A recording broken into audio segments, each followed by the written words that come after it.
When Christians show up to a lecture by everyone's favorite fake debater, Zakir Naik, they often ask him about Jesus' crucifixion. And Zakir gives a pretty silly response. He says, for Muslims, the Quran is clear that Jesus wasn't killed and wasn't crucified. And for Christians, the Bible is clear that Jesus was crucified, but he survived crucifixion. And then he tries to show from the Bible that Jesus survived crucifixion. Why do I say that Zakir Naik's response is silly? Let me give you 10 reasons.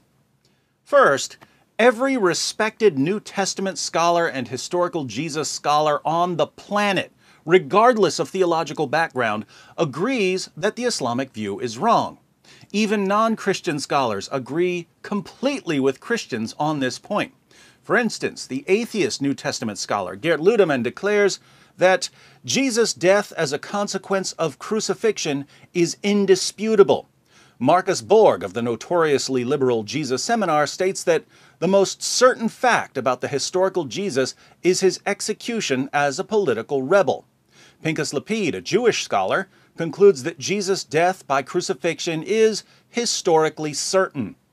According to Paula Fredrickson, a convert to Judaism who specializes in historical Jesus studies, the single most solid fact about Jesus' life is his death. He was executed by the Roman prefect Pilate on or around Passover in the manner Rome reserved particularly for political insurrectionists, namely crucifixion. And since so many Muslims are becoming fans of Bart Ehrman because they think Ehrman agrees with them on anything, I should note that Ehrman writes, one of the most certain facts of history is that Jesus was crucified on orders of the Roman prefect of Judea, Pontius Pilate. As a general rule, when every expert in a field rejects your theory, probably time for a new theory. This means you, Zakir. Second, all of our early sources declare that Jesus died by crucifixion. Even the sources Zakir Naik quotes when he's trying to deceive his listeners plainly declare that Jesus died. For instance, Mark 15:37 says that Jesus breathed his last on the cross. He obviously didn't breathe his last if he went on living. Matthew 27:50 tells us that Jesus yielded up his spirit. Luke 23:46 reads, and Jesus, crying out with a loud voice, said, Father, into your hands I commit my spirit. Having said this, he breathed his last. John 19:30 says that Jesus bowed his head and gave up his spirit. All of the books that Zakir Naik quotes to show that Jesus didn't die explicitly state that Jesus died. Fake experts like Zakir expose themselves as frauds when they tell their gullible followers that the Bible says the exact opposite of what it actually says. Welcome to the amazing world of Islamic apologetics, otherwise known as Opposite World. Third, while we're on the topic of sources, it's not just the New Testament that reports Jesus' death by crucifixion. There are Old Testament prophecies about his death. In Isaiah 53, for instance, the prophet Isaiah tells us about someone who would die for our sins and rise from the dead. In verses 5 through 8, Isaiah says this, but he was pierced for our transgressions, he was crushed for our iniquities. The punishment that brought us peace was on him, and by his wounds we are healed. We all, like sheep, have gone astray. Each of us has turned to our own way, and the Lord has laid on him the iniquity of us all. He was oppressed and afflicted, yet he did not open his mouth. He was led like a lamb to the slaughter, and as a sheep before its shearers is silent, so he did not open his mouth. By oppression and judgment he was taken away. Yet who of his generation protested? For he was cut off from the land of the living. For the transgression of my people he was punished. Isaiah spoke these words about 7 centuries before Jesus walked the earth. Since Jesus is the only person in history who fits Isaiah's description, people like Zakir Naik are guilty of rejecting the testimony of Old Testament prophets. Fourth, Jesus predicted his own death in the same books that Zakir Naik quotes. In the Gospels, Jesus repeatedly says that he's going to die. Mark 9:31 says that Jesus was teaching his disciples and telling them, "The Son of Man is to be delivered into the hands of men, and they will kill him. And when he has been killed, he will rise 3 days later." Zakir Naik's favorite book to quote when he defends his delusional view of Jesus' crucifixion is the book of Matthew. But in Matthew 17:22-23, Jesus declares, "The Son of Man is going to be delivered into the hands of men, and they will kill him, and he will be raised on the third day."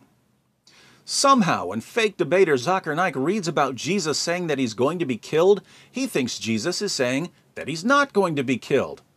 I hope Zakir doesn't live the rest of his life like this. I mean, when he's walking down the street and he gets to an intersection and the sign says, "Don't walk," does he think to himself, "Don't walk, it must mean walk," and start walking across the intersection?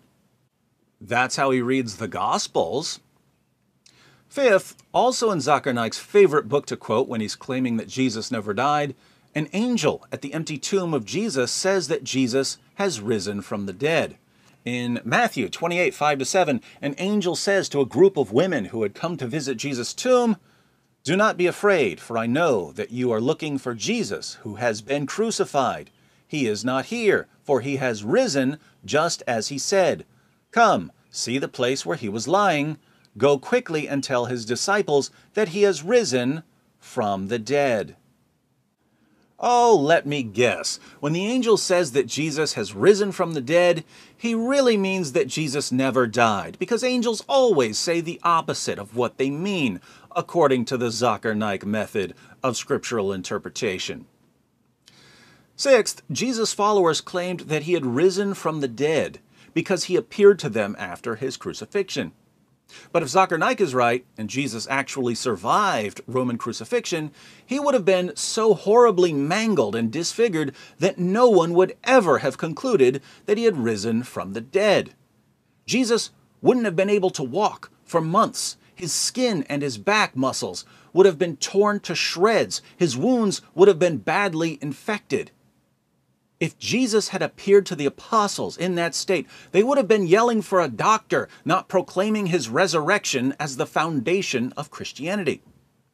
Now, Zakir once studied medicine, so he should know this, unless, of course, he read his med school textbooks the same way he reads the Gospels, in which case, I'm glad he's not practicing medicine. Seventh, the traditional Islamic theory here is that Allah rescued Jesus by disguising someone else and having this other person crucified. The only appealing feature of this theory is that Jesus was rescued from harm. He wasn't crucified. The theory is flawed in every other conceivable way, but at least Jesus wasn't hurt. That's something. But Zakir Naik's theory doesn't even have that going for it. According to Zakir, the Romans tortured Jesus and nailed him to a cross, and Allah allowed it for no reason. Christianity teaches that Jesus suffered and died, but that there was a point to his suffering and death. What's the point of Jesus enduring suffering and crucifixion according to Zakir Naik? Allah rescues Jesus, but only after people lash him and nail him to a cross. Seems like the divine rescue came a little too late. Eighth, if Zakir's view is correct, then everyone in the first century completely misinterpreted what happened. Jews, Christians, and Romans were all convinced that Jesus died on the cross, and yet Allah did nothing to correct this view. Jesus did nothing to correct this view. So by miraculously taking Jesus away after the crucifixion, Allah was leaving everyone in a state of error and ensuring that future generations would believe that Jesus died by crucifixion. Since Jesus' death by crucifixion is foundational to Christianity, Allah helped start Christianity by misleading people about Jesus' death. No wonder Zakir feels so comfortable misleading people. He gets it from his God. Ninth, think about how inconsistent Muslim apologists have to be in terms of methodology. Zakir goes to the New Testament to support his claims, but then he ignores all the verses that refute his claims. So what's his method when he reads the Bible? Cherry pick the verses that you can use, ignore the verses that contradict what you're saying. Would he allow us to use this method with the Quran? Suppose someone quotes Surah 9, verse 5 of the Quran, "Slay the infidels wherever you find them." What's Zakir Naik going to say?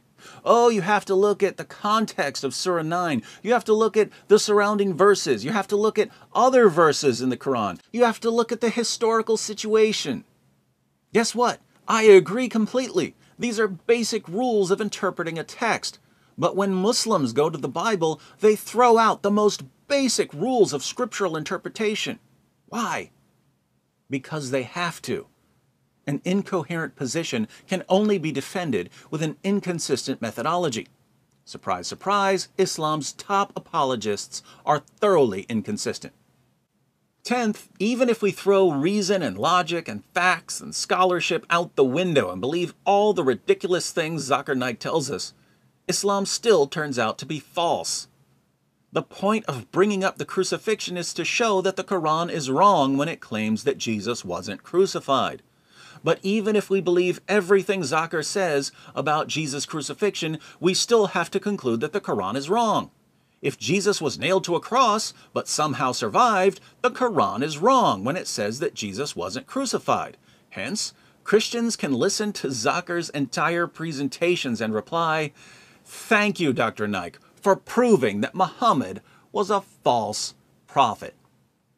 So, even after Zakir Naik goes against every respected historical Jesus scholar and New Testament scholar in the world, even after he goes against all of the first century sources that he quotes to defend his position, even after he goes against Old Testament prophecies about Jesus' death, even after he goes against Jesus himself, since Jesus repeatedly told his followers that he was going to die by crucifixion, even after he goes against the angel who said that Jesus had died by crucifixion, even after he ignores the fact that if Jesus had somehow survived crucifixion, the disciples never would have concluded anything about resurrection because he would have been badly in need of medical attention, even after he insists that Jesus suffered pointlessly, even after he portrays God as a cosmic trickster who misled people by miraculously sustaining Jesus and then taking him away, knowing that everyone was convinced that he had died on the cross, even after he displays his utter inconsistency by using a method of interpreting the Bible that he would never apply to the Quran,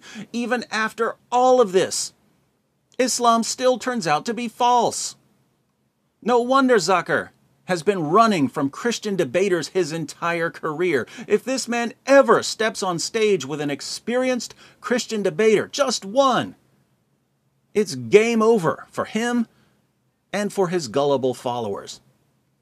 So, Dr. Naik, have fun hiding in Malaysia.